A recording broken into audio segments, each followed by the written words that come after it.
নমস্কার বন্ধুরা, সকলকে আমার সামথিং ক্রিয়েটিভ চ্যানেলে স্বাগতম।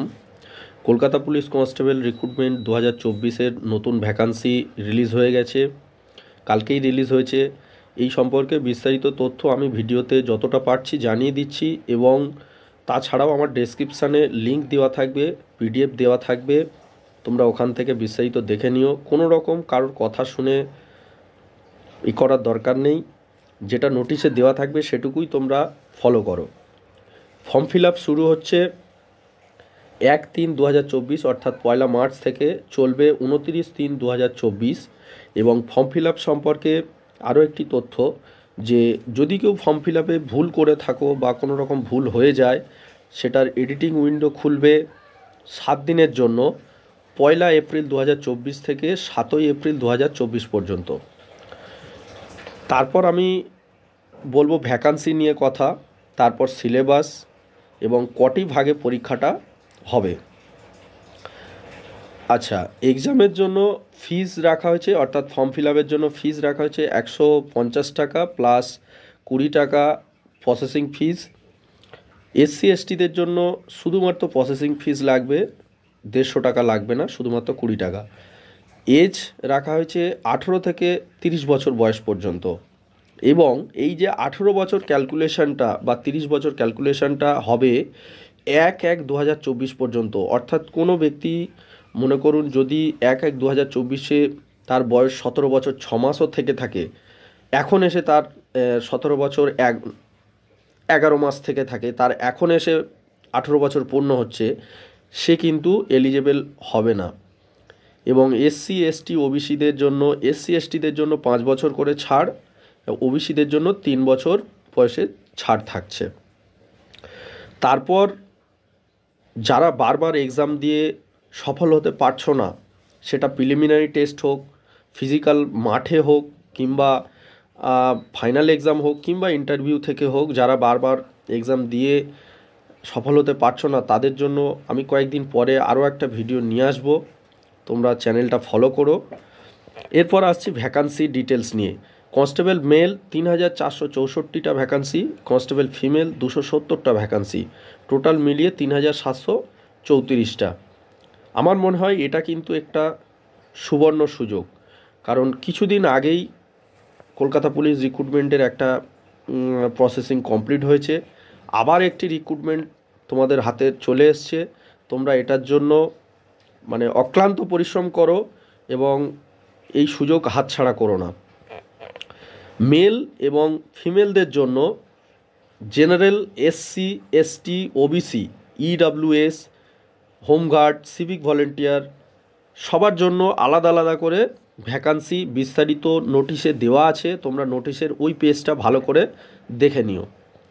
সিভিক ভলেন্টিয়ার এবং হোমগার্ডদের ক্ষেত্রে 3 বছর কিন্তু সার্ভিস করতে হবে এবং কলকাতা পুলিশের আন্ডারে সার্ভিস করতে হবে। এমন নয় যে কেউ ওয়েস্ট বেঙ্গল পুলিশের আন্ডারে সিভিক ভলেন্টিয়ার হিসেবে কাজ করছে, সে গিয়ে সিভিক ভলেন্টিয়ারের ছাড়পত্র দাবি করবে, সে কিন্তু পাবে না। কলকাতা পুলিশের আন্ডারে 3 বছর সার্ভিস করতে হবে এবং সেই 3 বছর সার্ভিসটা 1-1-2024 পর্যন্ত পূর্ণ হতে হবে। এবং সিভিক ভলেন্টিয়ার হোমগার্ডরা 5 বছর বয়সে ছাড় পাবে। এডুকেশন কোয়ালিফিকেশান হলো মাধ্যমিক, প্রত্যেকবারের মতোই রেখেছে। এক্সাম প্যাটার্নে প্রিলিমিনারি টেস্ট প্রথম হবে, তারপর হবে ফিজিক্যাল মেজারমেন্ট টেস্ট, তারপর ফিজিক্যাল এফিসিয়েন্সি টেস্ট অর্থাৎ মাঠে দৌড়, তারপর ফাইনাল এক্সামিনেশান, তারপর ইন্টারভিউ, অর্থাৎ পুরনো নিয়মই থাকছে। কিছুদিন আগে একটা পেপার কাটিং এসছিল যে একটি মাত্র পরীক্ষার মাধ্যমে রিক্রুটমেন্ট কমপ্লিট করা হবে, কিন্তু হয়তো ভবিষ্যতে সেটা হতে পারে, কিন্তু বর্তমান যে রিক্রুটমেন্টের প্রসেসের জন্য নোটিশ বেরিয়েছে সেখানে পুরনো নিয়মই থাকছে। এরপর আমি আসছি ফিজিক্যাল মেজারমেন্ট টেস্টে আচ্ছা বলে নিই, প্রথম যে হবে এক্সাম হবে প্রিলিমিনারি টেস্ট। সেখানে জিকে থাকবে 40 নম্বর, ম্যাথ থাকবে 30 নম্বর, রিজনিং থাকবে 30 নম্বর, অর্থাৎ মোট 100 নম্বরের পরীক্ষা। এখানে কিন্তু কোনো রকম ইংলিশ থাকবে না প্রিলিমিনারি পরীক্ষাতে। তারপর হবে ফিজিক্যাল মেজারমেন্ট টেস্টে প্রত্যেকবারের মতোই তাই রেখেছে। মেলদের হাইট রেখেছে 167 সেন্টিমিটার, ওয়েট 57 কেজি, চেস্ট সর্বনিম্ন 78 সেন্টিমিটার এবং সেখান থেকে 5 সেন্টিমিটার তোমাকে ফুলিয়ে দেখাতে হবে। এটা মেলদের ক্ষেত্রে, অর্থাৎ কারোর যদি 78-এর জায়গায় 80 থাকে, যাই থাকুক না কেন, তাকে 5 সেন্টিমিটার ফুলিয়ে দেখাতে হবে। গোর্খা রাজবংশী এসটিদের জন্য হাইট রাখা হয়েছে 160 সেন্টিমিটার, 53 কেজি ওয়েট এবং সর্বনিম্ন চেস্ট 76 সেন্টিমিটার। ফিমেলদের ক্ষেত্রে অনলি হাইট এবং ওয়েট। হাইট রাখা হয়েছে 160 সেন্টিমিটার, ওয়েট রাখা হয়েছে 49 কেজি। ফিমেলদের ক্ষেত্রে এটা রাখা হয়েছে এবং ফিমেল গোর্খা রাজবংশী এসটিদের ক্ষেত্রে 152 হাইট এবং 45 কেজি ওয়েট।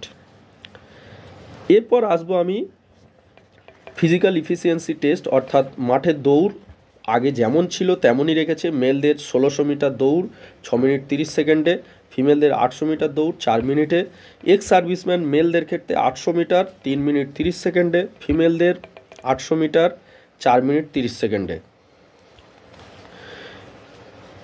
এরপর ফাইনাল রিটেন এক্সাম 85 মার্কসের, জিকে 25 নম্বর, ইংলিশ 10 নম্বর, ম্যাথ 25 নম্বর, জিআই 25 নম্বর, ইন্টারভিউ 15 মার্কস। সকলকে বলবো ফর্ম ফিল আপ করো। প্রিলিমিনারি এক্সামের জন্য PYQ অর্থাৎ প্রিভিয়াস ইয়ার কোশ্চেনগুলোকে ভালো করে দেখে পড়াশোনা শুরু করে দাও।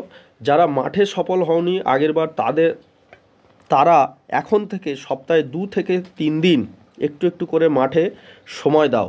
কারণ কোনো একজন বিশেষ ব্যক্তি একথা বলেছিলেন, বা তারই উক্তি, যদি থাকে কাজ তো আগে থেকে সাজ। এছাড়া কোনো কিছু যদি এর মধ্যে মিসিং থাকে বা বলা হয়নি এমন থাকে, রিক্রুটমেন্ট সম্বন্ধে কোনো জিজ্ঞাসা থাকলে কমেন্টে জানিও, চেষ্টা করব উত্তর দেওয়ার। সবাইকে বলবো সাথে থাকো, পাশে থাকো। কেপি এক্সাম সম্পর্কে অনেক তথ্য তোমরা জানতে পারবে এই চ্যানেল থেকে। কারণ আমি কলকাতা পুলিশে সিলেক্টেড ক্যান্ডিডেট একজন। আমি কলকাতা পুলিশে 2017 ব্যাচের একজন কনস্টেবল, কিন্তু বর্তমানে আমি কলকাতা পুলিশে নেই। আমি চাকরি ছেড়ে দিয়ে অন্য জবে চলে গেছি। কিন্তু আমি এক্সাম দিয়ে মাঠে দৌড়ে আমি কিন্তু সিলেক্টেড হয়েছি এবং রীতিমতো ট্রেনিং করে 2 বছর চাকরি করেছি। সেই জন্য আমার যতটুকু অভিজ্ঞতা, আমি বলবো না আমি প্রচুর কিছু জানি বা আমি যেটা বলবো সেটাই হবে, তবে আমার যতটুকু অভিজ্ঞতা আমি চেষ্টা করব শেয়ার করার, বা আমার পড়াশোনার লাইফে যতটুকু আমার অভিজ্ঞতা, অন্যান্য চাকরিও আমি পাশ করেছি অনেক পরীক্ষা, তো সেটুকু দিয়ে আমি চেষ্টা করব যতটুকু আমার অভিজ্ঞতা আমি শেয়ার করার এই চ্যানেলের মাধ্যমে। নমস্কার, ধন্যবাদ।